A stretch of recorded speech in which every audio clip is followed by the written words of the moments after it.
Hello my dear friends, नमस्कार। कैसे हैं आप लोग? उम्मीद करता हूं आप सब लोग बहुत अच्छे होंगे।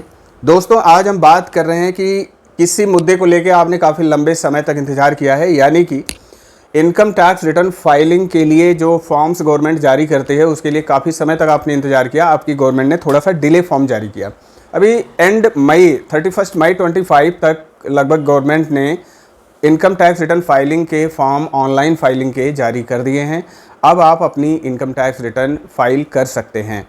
अब सवाल ये है कि कौन कौन लोगों के लिए अभी, कौन कौन से एसएससी के लिए अभी जो है फॉर्म अवेलेबल हैं। तो दोस्तों, ऑनलाइन फॉर्म जो अवेलेबल हैं वो ITR 1 और ITR 4 अभी अवेलेबल हैं। इसको आप ऑनलाइन फाइलिंग कर सकते हैं। अब यहाँ पे थोड़ा सा ग्लिच है, कुछ चीज़ों को ध्यान में रखना है आपको कि बहुत हरी अप में अभी इनकम टैक्स रिटर्न फाइल मत करिए, क्योंकि अभी हो सकता है लास्ट क्वार्टर का आपका TDS का जो अपडेट है, TDS डिडक्शन जो हुआ है वो आपका अभी हो सकता है 26 AS में अभी अपडेट ना हुआ हो। और इसके साथ साथ जो है ITR फॉर्म में थोड़ा सा चेंजेस भी है इस बार असेसमेंट ईयर 25-26 के लिए, यानी कि फाइनेंशियल ईयर 24-25 के लिए। यहाँ पे पहले ITR 1 और ITR 4 में कैपिटल गेन का सेक्शन नहीं होता था, जो कि listed equity share, equity oriented mutual funds वगैरह ट्रांसफ़र करने से, सेल करने से जो कैपिटल गेन मिलता था, यानी कि म्यूचुअल फंड और लिस्टेड शेयर, स्टॉक एक्सचेंज में लिस्टेड शेयर्स को जब आप सेल करते थे जो उसका कैपिटल गेन होता था, तो उसके लिए दूसरा ITR हमें फाइल करना होता था, यानी कि ITR 2 हो गया या ITR 4 हो गया। इस तरीके से हमको ITR 3 इस तरीके से हमको उसमें फ़ाइल करना होता था। लेकिन चूंकि अब ये एक कॉमन सिनेरियो में देखा जाए तो लगभग सभी लोग अब म्यूचुअल फंड में इन्वेस्टमेंट करते हैं, शेयर मार्केट में पैसे लगाते हैं। तो इसको मद्देनज़र रखते हुए गवर्नमेंट ने क्या किया है, ITR 1 में और ITR 4 में, दोनों में 112A में जो कैपिटल गेन अराइज होता है on transfer of capital assets, capital assets का मतलब हो गया इक्विटी ओरिएंटेड लिस्टेड शेयर हो गए, म्यूचुअल फंड्स वगैरह हो गए, इनको सेल करके जो प्रॉफिट होता है उसको भी अब आप रिपोर्ट कर सकते हैं। उसके लिए आपको अलग से अब कोई डिफरेंट ITR फॉर्म चूज करने की ज़रूरत नहीं है।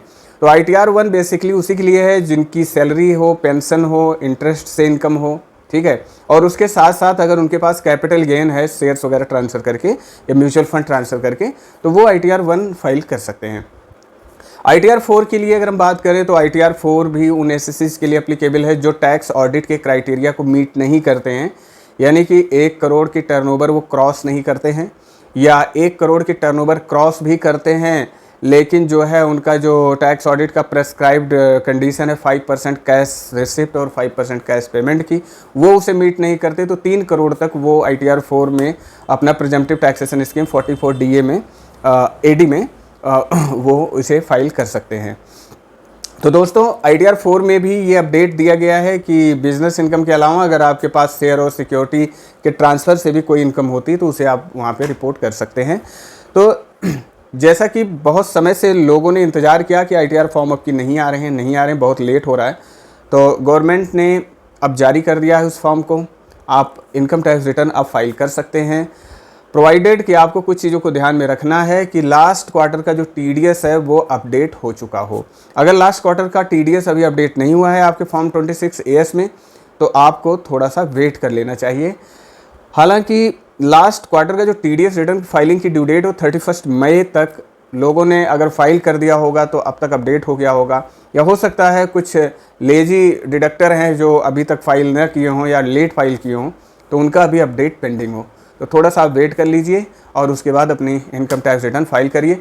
साथ साथ जैसा कि इनकम टैक्स रिटर्न अब की बार फॉर्म जो लेट आए हैं उसकी वजह से गवर्नमेंट ने ड्यू डेट में भी थोड़ा सा एक्सटेंशन कर दिया है, तो ड्यू डेट भी बढ़ा दी गई है। कोई इतना इम्पैक्ट लोगों पे नहीं पड़ा है, बशर्ते कि अब आप अपनी रिटर्न फाइल कर सकते हैं एज यूजुअल। तो ये इन्फॉर्मेशन मुझे देनी थी। Thank you very much for watching this video and take care.